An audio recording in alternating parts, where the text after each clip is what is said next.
Shwmai a croeso cynnes, and welcome to the What's Your Story podcast.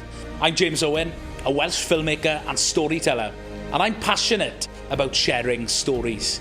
This podcast is all about business owners sharing their journey, and we'll be speaking with directors, entrepreneurs and creatives from all across Wales to learn from their experiences. We believe everyone has a story to tell. What's your story? Shwmai and welcome to the next instalment of What's Your Story. And we've got an exciting episode here with a good friend from across the bridge. Today, I have Lydia, who absolutely loves people. Bore da, James. Bore da. Well, yes, it is bore da. You might be listening to this late at night, which is no star. Absolutely. You're giving your Duolingo a try.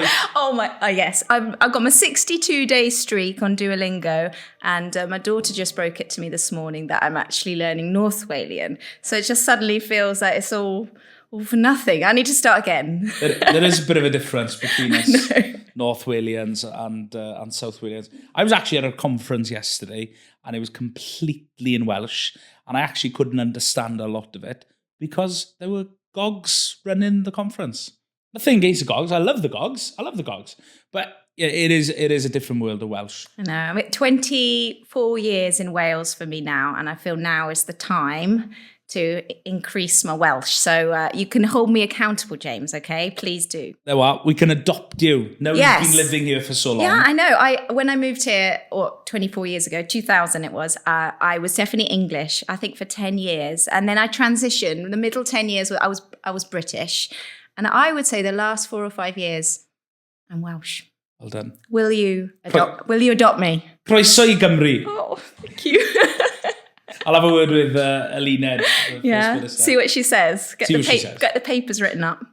Okay, well, Lydia, you're here. Thank you for coming on. Thank you. On the podcast. Now, for those who are listening and watching, could you just share who you are in a couple of sentences? Who is Lydia? A couple of sentences. So I'm Lydia Fasham. I'm the founder of The Networks, which launches this month. So, and we help organisations with their people stuff. Their clients, external people stuff. That's it in a nutshell, which is exciting, really exciting. I'm sure if you're doing that sort of work, you must like people. Yeah, you're onto something there, James.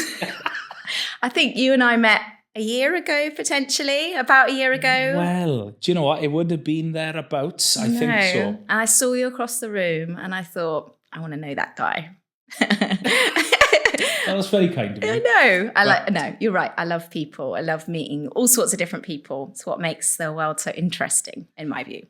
Good. So you currently live in Swansea. You're passionate about the city, but you're not from Wales originally. So tell me a little bit about an origin story. Where is Lydia from? I love an origin story. I'm from Hampshire. So grew up there. Fab upbringing.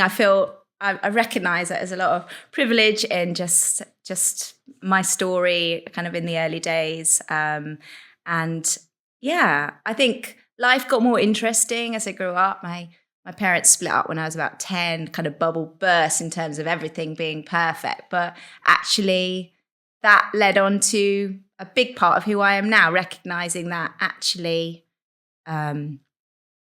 life isn't always straightforward, James, is it? And I was always huge. I love people from when I was little, always involved with so much in the community. And I just realised that I wanted to use that to kind of help and affect change in my career. What do you do with that? What do you do with that when you're sitting your A-levels and thinking, where do I go from that? What career would you have recommended for me at that time of my life, James? Well, I don't know. If you're a people person, maybe work in a call centre. Yeah. I did. Did you? Yes, I did work in 2 call centres. No way. Obviously. I've worked in a call centre. Well, maybe it's something to do with people. I don't know. Okay. I sold travel insurance and I actually really loved it. I sold travel insurance for a year and it was great. So I used to sell solar panels and I hated it. Should have tried travel insurance, James. It was probably one of the most fun jobs I had because the sort of culture, environment, was pretty fun, but it was difficult. We were an inbound call center, not outbound. And I think it's a fundamental difference. People wanted their travel insurance. It was prior apps, prior going online. So people were ringing in, excited, going on their holiday, wanted it. So I was all over that. So it suited me well. But anyway, we're going off track. So I wanted to go to uni. I knew I wanted to go to uni. I love people. And I thought, what better answer than I'm going to go and do international development, because then I can go out into all the world and save the world. And Did you save it? Of course not. But I thought of my young, naive 18-year-old self, that was the answer, wasn't it? So, and that's what brought me here to Wales, to Swansea University. I came to do international development. So you came to Swansea to study. That's how you ended up in the city. I came here to study, fell in love with it immediately. Honestly, I moved into my flat, and one of my flatmates, would you believe, her father was like the founder of this office, this building that we sit in now. And so it's weird how life, What?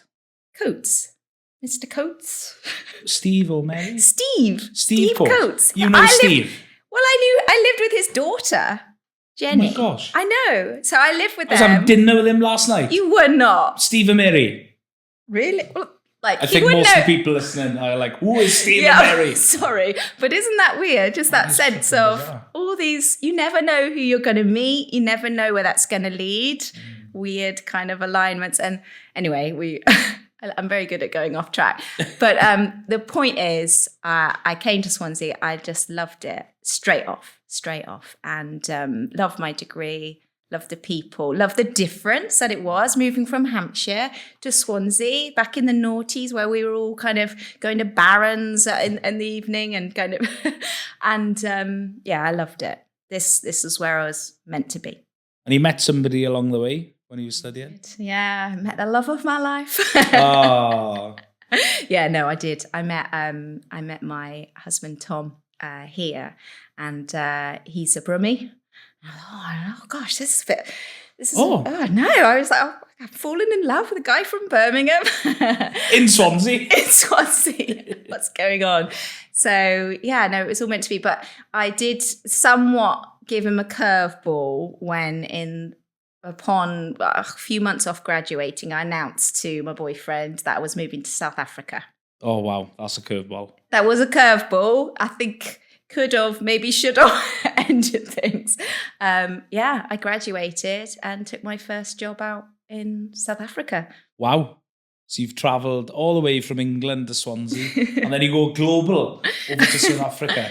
I know. And, so what were you doing there then? After you graduated, what did this job entail? Well, because I did international development, as part of that, you had to do a dissertation in between your second and third year. You had to go overseas to study some kind of issue pertinent to the degree. So I had been to South Africa quite a lot because my dad did a lot of work over there. So I knew the country, loved the country. So I got in touch with an NGO and I said, non-governmental organisation, and I said, could I come out and do my dissertation here? And so I did, and I loved it, and it seemed to work really well. And then I was like, what am I going to do when I graduate? So in my final year, I decided I loved South Africa and that organisation so much that there wasn't a job available with them, but I decided to pitch them my idea for the job that they should create in order to have me back and to work for them. So that's what I did. I pitched them the idea of a volunteers coordinator to coordinate all the international volunteers that they had every year coming through. And I was like, I need to be a volunteers coordinator to sort this all out. Have me, take me. So that job didn't exist. You literally pitched it as an idea. Yeah. Did you pitch it as part of your course, or were you like genuinely serious in that? No, it's nothing to do with my course. I was I want to live in South Africa. I want to be there. This is what I want to do. It's what I'm made for. Like, it's the beginning of my journey of kind of connecting people. This is what I'm going to do. There's no job. I better let them know that this is the job they need to create for me. And wow, it paid off and I moved out. Yeah. Brilliant. Yeah, it was amazing. When you said to me about an NGO, I thought it was the name of the company. Oh, I thought it was the brand name. But No. I've since learned, okay, it's a type of organisation. Yeah, a charitable organisation doing kind of good work to help people it was in KwaZulu-Natal and southeast South Africa, working with really in communities there was a lot of deprivation, a lot of need, working with local people to do that. But in addition, kind of receiving international volunteers to come in and learn from what they were doing and kind of support what they were doing. So yeah, amazing. What was your highlight working in South Africa? My highlight. You can't say the people. There's too much people. Too much people. I was a nutter. I look back and I think, what was the summer thing? I think probably the highlight was having a weekend off. We worked crazy hours. It just didn't stop. And a friend of mine and I were like, we're going to drive to Mozambique and go camping. I got in my... That actually sounds a really bad highlight of the whole year, but it was a memorable story. And we got in my little green Golf and we packed the car up, and the two of us, we got on the road and we drove 7 hours up over the border into Mozambique. And we got to the border and we suddenly realised that there wasn't any tarmac left. There was just big sand dunes ahead of us. And we're like, oh no. So to abandon the car, we hitchhiked on the back of someone's pickup truck. And we were absolutely nuts. And we went and we camped there and we went out into the ocean on boats. We should have died many a time and we didn't. We prevailed, James. You dodged it. I think that's not obviously the highlight of the whole year, but I think it was these crazy moments of youth. And I remember before I went, people I knew were like, such a good idea that you're doing this now because you probably never have that time in your life, that freedom if you settle down, have kids, stuff like that. And I was like, oh, yeah. And they were absolutely right. So glad I just seized the day and we went out there. Yeah, it was great. And at this time when you were working in South Africa, were you and Tom still together? Well, yes, we were. Okay. But I was... challenging? Yeah. So it was... You didn't FaceTime each other? It was pre-FaceTime. I'm going to allude to my age now. So do you remember, James, the good old international charge cards? No. No? I remember payphones. Yeah, I used a payphone. Okay, Back, so when I was once a week, I'd go out to the shop, buy this kind of like charge card, and then you'd pick up your landline, and then you'd like, put in all the PIN, and then you'd have your quick 5-minute conversation and down some terrible line, and then the line would beep, and then it would cut out. And that was about the extent. Although we did have quite a few letters back and forward, but it was, I must say, it was letters. hard. I know. I don't think I've ever written somebody a letter. You've never written a love letter? Not to Amy, I don't think. No. Oh, you got to fix that. Yeah. I'd email her a love letter. Voice note. I'd voice note her a love letter. Hello, love. Absolutely. Cariad. Oh, yes. Yeah, no, it was, yeah, in all seriousness, it was pretty tough. I knew after a year that I needed to move back or we weren't going to last the course. So I moved back and it was really hard to move back. I loved that job and I knew that it was love. But then I must just add that Tom had a bit cold feet after I'd moved back. So I was like, I've just moved back for us to last the course and now you're having cold feet. But fortunately, the audacity. The audacity. I can't believe actually, it. I'm not sure if I want to be with you after all. Like, what? I was so close to just booking back onto a flight. But then within 3 months, we were engaged. And that quick? Well, after the wobble. Yeah, wow. And now, 20-odd years later, and 20-year anniversary this month. Wow. Yeah. 20 years of marriage. Yeah. My goodness. Yes. So, yes, that's my origin story. It's your origin story. So you are now happily married, living in Swansea, I guess, at the time. Yeah, we've love it here. Honestly, I just so grateful for that decision back in the day to choose Swansea as the place. It just was a no-brainer when we knew we wanted to, settle down.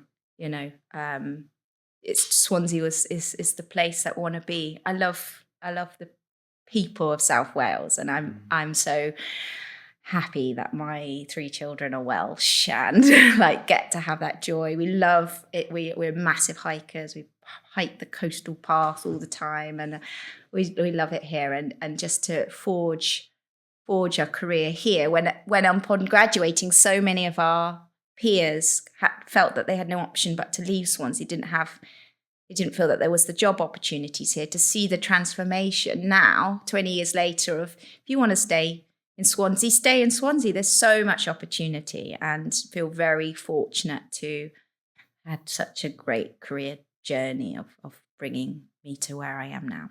Love it.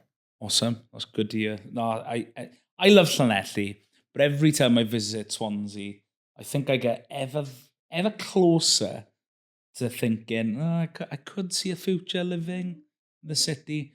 But there's just something about this town that just keeps me here, keeps me grounded. There's a lot of work I got to do with my community for sure. But I absolutely love Llanelli, and I love going to Swansea. It's such a great place, and some of the things that are going on at the moment is amazing. The investment, the business opportunities, the infrastructure. It's really, really exciting. There's already so much going on.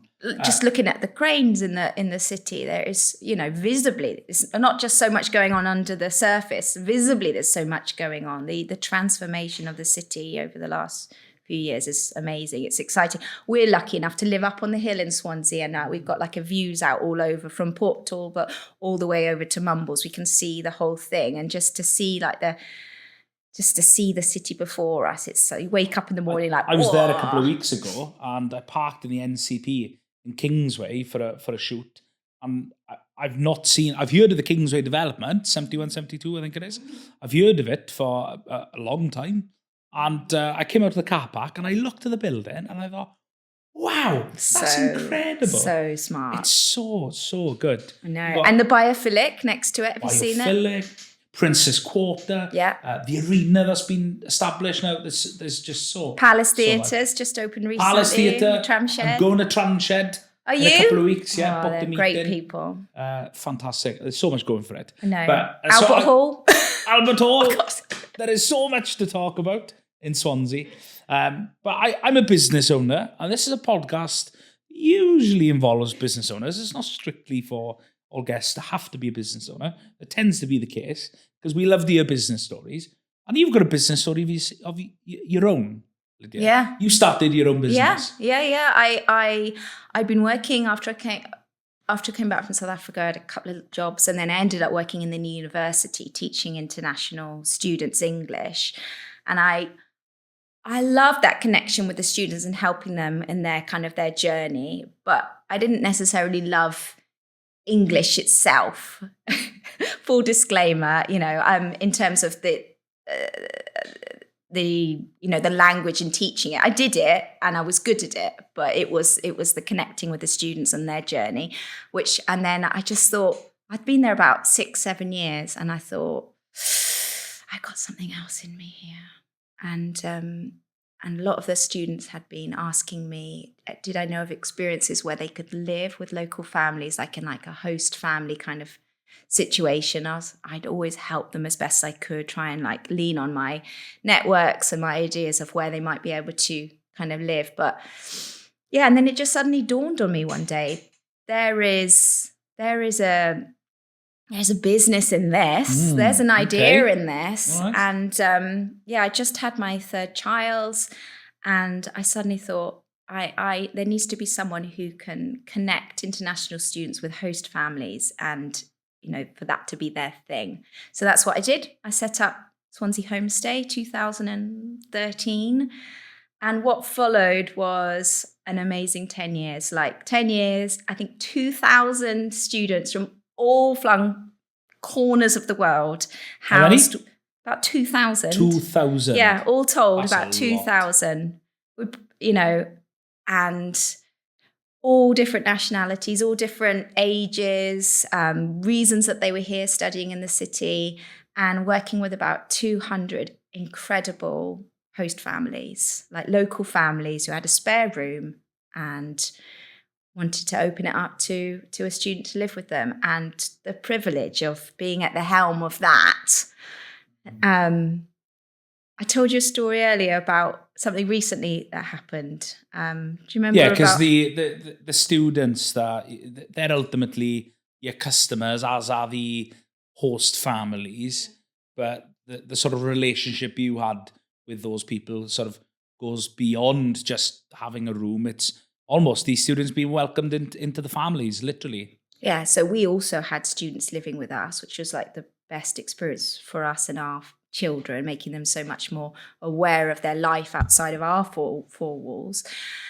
And I'd always known that there was so much value in the connection and that experience, because but I think sometimes, when you're leading something, you just forget to think of like the big long-term impact of what you're doing. You get so busy in what you're doing. And just recently I was, the business closed earlier last year, but just recently I went along to a funeral of a gentleman that was one of my hosts. And I was sitting there and his son stood up to do the eulogy.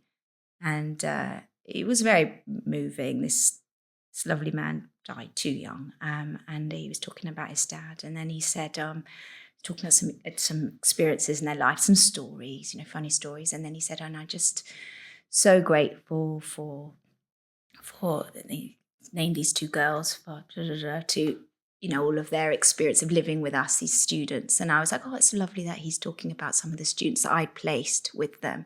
And then he was like, and we're so grateful as a family today that you've made the effort to fly in to be here this morning. And I suddenly, in my pew, I was like, hey. And I just, this realization that students that I'd matched with this family, the bond, the connection that they'd had with their host was so much that even all these years, they'd stayed so close, and they were there in the room at this funeral. They'd flown in, one had flown in from Berlin and another one from somewhere else. And it was such a realization of, I've made a difference in people's lives, and like how precious that is. And I was like, as soon as the funeral was over and went into the wake, I was just so desperate to go and speak to them. And it was for me a sense of, yes, it's 2,000 placements of students, but it's 2,000 amazing stories of people connecting, learning from each other, doing life together. And I was just like, wow, those 10 years were so worth it. And I miss them, but it was the time last year for me to close it. What a beautiful tribute, and to be a part of that. And I bet that would have been quite emotional and moving, being in that funeral and knowing that it wasn't just a space or a room. It was more than that you provided in the community. And to do that for 2,000 students, it's a lot. But we've all had our fair share and experiences of curveballs. You had one. You had a real successful business. Yeah, I did. Yeah, very successful, but unfortunately, COVID was a curveball. Who saw it coming? Right.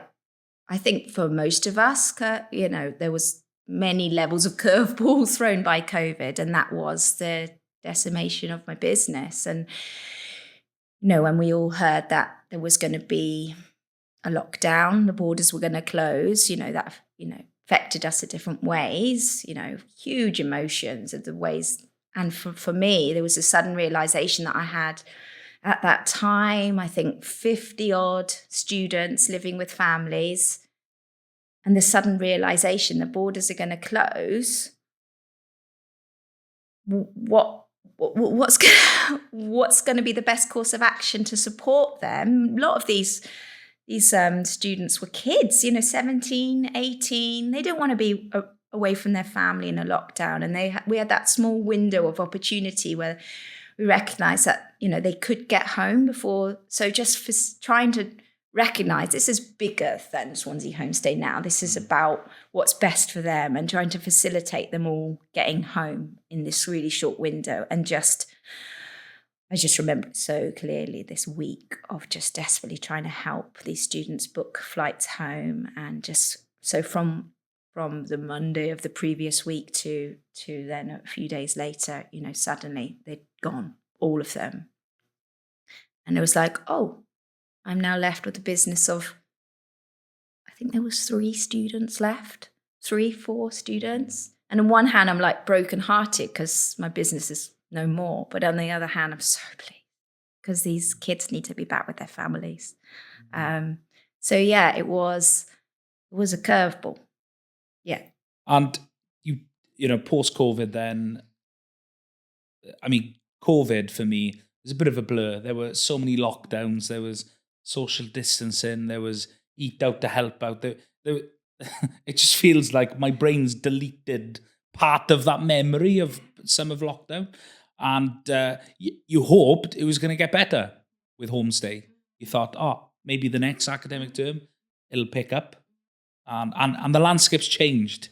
Yeah, I thought it's okay, when the next wave, it'll pick up things, I'll rebuild. That was always my kind of mantra, rebuild. I've had the passion, it's been successful, rebuild. And then, just another 3 months, 6 months, 12 months went past and things, the students weren't able to come back with the same freedom. I think once students did start to return to the city, there was a much bigger desire to maybe go into some of like the student blocks that are kind of popping up everywhere where, fully serviced, en suite, maybe less of the desire for that kind of host family experience. And I thought, it's okay, time, rebuild. And then I just lost the love for it, James. I just thought, do you know what? I think the time has come to, put this to bed. 10 amazing years. The lady that worked with me, the hosts that I work with, amazingly gracious and understanding. But I thought, no, we've got to put this on the head. And I just decided to take 6 months out. So this is early last year. I thought, I'm going to take 6 months out. Difficult to make a call like that. Really difficult. Because you got to be humble as well. Because I think, you could try and you might understand in a situation like that. Oh, it will work. Oh, yeah, it'll come back. But you got to be real and think, oh, well, actually, yeah, is this, so I bet that was really difficult a decision to make. What did you learn from that sort of 6 month break? I guess you had a nice bit of rest. Or maybe you didn't as a busy parent. Maybe it was a busy period. I found it really difficult, actually. I was like, because it had kind of been so much of my identity for so long, I did find it, because I felt that the decision was taken out of my hands, I found it really difficult. And I thought, right, I'm going to take that 6 months off and just regroup. And I had no idea what I wanted to do next. It was just like, I've just been leading my own business. I don't necessarily want to start another business. What would I do? It wouldn't be back in Homestay. What am I going to do? So I'm going to take just time, 6 months off. And then, it was about 3 months in. And do you remember the Barbie Oppenheimer era of last summer, James? I do. You do? Did you watch either of them? I was watching Oppenheimer. Were you? Well, I think I was next door maybe watching Barbie. Didn't do the double. Did you do the double? Oh, no. I've not seen Barbie. What? Oppenheimer, I had to see it. Christopher Nolan is he is my favourite writer-director. I love absolutely every single film he's ever made. Some of my favourites. So yeah, when Oppenheimer came out, I was like, I've got to see it. Yeah, I've got to see it. I still haven't seen it, so I need to see it. Anyway, I was probably next door and watching Barbie, and taking my kids, and it was a fab movie. And it was the kind of movie that as a woman, I came out, and especially with my daughter who was with me, and also my sons. And I was thinking, it was so uplifting. I'm going to go smash some glass ceilings. Woohoo! Honestly, feeling so uplifted. And I remember this so clearly. I was exiting the cinema, feeling pumped. And just suddenly it came to my mind, do you know what? If I was going to work for anyone, I'd love to work with Dawn Lilac for the region. That would be a cool job to have. What they're doing is great. That was it. And carried on with our day. The next day, James, I have this message from a friend of mine, and she says, "Oh, Lydia, I don't know if you know, I know this Dawn Lyle for the region? Right. She was like, oh, I've just been having a coffee with her, and she's been telling me about you need to find someone to help them with their membership in For the Region. And you came to mind, and I was talking about you, and I just think you'd be amazing. And would you like me to put you back in touch with her? And I was like, what? Because like the very next day, just a passing thought, I'd thought of this Dawn Lyle, who I hardly knew from For the Region, and thought I'd love to work with her. And the next day I get this message, and it was like total, like stars aligning kind of. Divine intervention. Honestly, it That's felt incredible. like divine intervention. And I was like, yes, I'd like to have a coffee with her. And and then what followed is meeting up with Dawn, finding out about what they were doing, and then a year spent supporting For the Region develop their membership alliance, doing amazing stuff all over Southwest Wales. That's how we met. Well, it's thanks to For the Region is how we met. I know. I'm trying to think, what was maybe the first event? Was it Green Economy Conference, or It's Your Swansea, or was it something smaller? Was it? I can't remember. It was one of they do loads of events today, so we obviously got connected during one of them. And yeah, it was great. I absolutely loved it. Yeah, love For the Region, love getting to know Dawn and Zoe and the team, and yeah, all the members. Like it's such a great community. And yeah, I was absolutely thrilled when I came to go to some of the events where you were at, and you did such a fantastic job working there. It was always a highlight of my networking week. Oh. Fill me with love.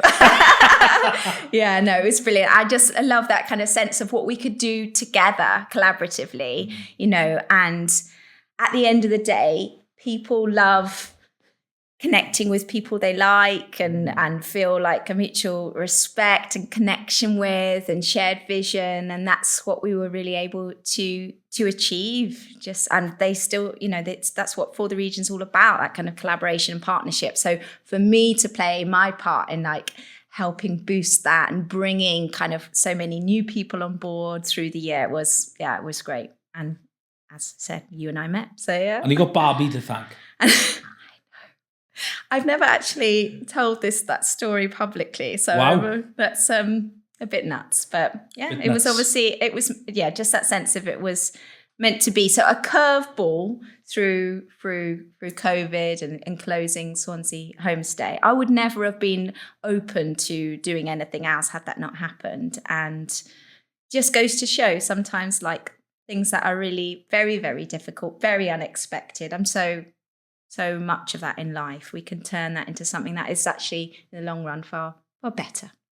Brilliant. So you had a great year of building memberships For the Region. What is next for you? Wow. A continuation of more, more of the above, more of connecting people. For me, just seeing the value in people working together is so important. So with the networks, with what we're going to be doing there, it's about, you can have an amazing product, James. You can have an amazing brand. You can have amazing marketing campaign. You can have amazing systems. But if you haven't got the people stuff, and I'm talking about like that client-facing people stuff, if you haven't got that right, there's only ever so far that you can get with that, with your success. So for me, it's about helping organizations put people first. And yeah, there is some seriously amazing organizations, hopefully some of them listening now, whether big or small, that I think we can just really lean in together, a sense of doing this together and supporting them, do people well. So yeah. And when we're talking about people now, you're not a HR consultant. You're not talking about the people in the business. You're talking more about the people externally in a company. Can you maybe share some examples of where you think you could help some of these businesses, maybe in South Wales? Yeah, so your clients or your wannabe clients or the retention of current clients or target clients, those are the people, and it's about intentional relationship building with those people. And sometimes we need to be more intentional about building those relationships, finding out how each other's tick, how we can work together, how linking in those people it would be so good for them as your customer, as your client, but also for the business, recognizing that that's what's going to kind of help retain long-term relationship and positivity for your business. Well, growth for your business and everything, if you can invest in those relationships in a purposeful way. And I sometimes think it can be quite stretching in terms of your comfort zone, especially if maybe if you're maybe a bit more of an introvert as a business leader, or you haven't previously thought about prioritizing it, or if this is your gifting, but you're just so busy running the business that you haven't got time to invest in those relationships. That's probably me in this growth phase I'm in. So I don't know about you, but I do know about you actually, James. You are a people person. I knew that from second one, that you're a people person. You take energy, but you are a mile a minute. You're doing so much, and I'm sure that I need to be investing in this relationship, doing this. This will help, Stori Cymru grow, but I just don't have the time or capacity. I don't want to employ someone as a full-time member of the team to be doing that. However, maybe I could just lean into some support for this next 2 or 3 months. These are some clients that I really need to be working with or targeting. These are often an organization will just give me a list of names and businesses. They said, these are the people we want to work with. Go do your thing. And that's also... It sounds like sales. So are you like a saleswoman? Well, no, I'm selling relationship. Yeah. That sounds really false. But it's not, because I love the value of I love difference. I love getting to know lots of different people. I love that we're not all the same.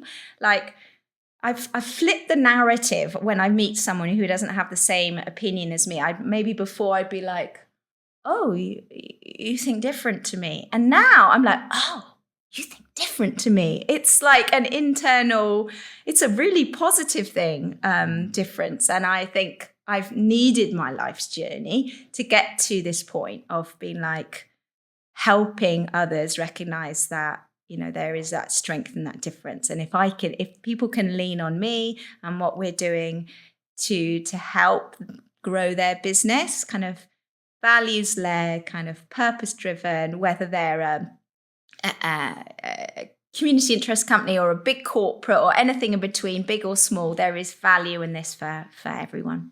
And who would have thought after Homestay you'd be starting another business? Who'd have thought? I didn't. Would you have thought? No, I missed colleagues, and I was like, no, I think I want to join another team. But then when you get it in your DNA, I don't know. It's like, could you leave Stori Cymru and then never do your own business again? I don't know. Could you? I'm not sure. It's a difficult one. Yeah, just something in There's me. Something in me that's like very entrepreneurial, and I want to start other businesses. But I think as much as Stori Cymru is a brand in itself, I am Stori Cymru. So if you take James out, and if I was an employee salesperson, a business development manager, I don't think they would. Not that they can't sell anything, but I think for them to sell Stori Cymru in the way that I do, it can't be replicated, because I am Stori Cymru. People buy into me through personal connections. When I have conversations with customers, it's the personal stories that I share, my experiences that win opportunities. It's not a fancy website. It's not a 20-page proposal. It's that personal connection. So I think, for me to come out to Stori Cymru would be very, very difficult. But it's exciting times. What for you would be maybe the 12-month goal, setting up this business now? What's it looking like? Oh, that's a question, isn't it? 12-month goal. I would, to connect on whatever level, whether it's working with them as a client or not, with as many people as I can in first and foremost, city and county of Swansea. I think that's where I am. That's where I know people best. And then, but here we are in Carmarthenshire, and already there's so much strength in the relationship outside of Swansea. But yeah, for me, the goal is to work with as many organisations as I can, just to see the networks be a trusted name for people going, this is, we would love Lydia and the people that I bring on board to help us do this people stuff better. And then I've got quite a lot, James, of other ideas, and there are things brewing which will be, whether it's working with the networks on like an organisation level or connecting on a personal level, there is a lot to keep an eye on. And are you going to start your own networking events? I would invite me. Spoiler. Honestly, the net works, in works. terms of connecting with people. It's not a system that's broken and that we need to kind of distance ourselves from. It's networking is something which we have to find our way to tap into it and find our fit, find our people, as it were. But there is, I'm excited. I want to support networks in the region. Brilliant. And if I can do that in part B of the business, then I'm very, very happy lady. Excellent. That's good. Thank you for sharing. And it's been great to hear some of your story. Excited for you, for what's to come. And just lastly, I haven't briefed you in this. Sometimes I brief people. Sometimes I forget. And today's one of those days. Pressure's on. So. Okay. Homework. No, it's not homework because I want the answer now. This is a podcast all about business stories, personal stories. And I ask all our guests, who is it that they would like to hear? Whose story would you love to hear? If you were sat in front of this particular person, whether it's somebody influential, somebody inspirational, they could be, for the sake of the podcast, they could be dead. And somebody's story you'd love to hear. Could be a fictional character. Who is somebody's story you'd like to hear? What a curveball. Oh my. Oh. Have we had your story yet? No, that's probably 2020, 2025. Are you gonna? Can I just throw it back? I'd like to hear your story. Tune in next week. Yeah, I'm going to be interviewing you, James Owen, Story Cymru. Well, that would be good, but my wife has already booked that. Has she? So yeah, she wants to do the Story Cymru story. That would be really good. Your story. Well, I'll send you the link when that's live.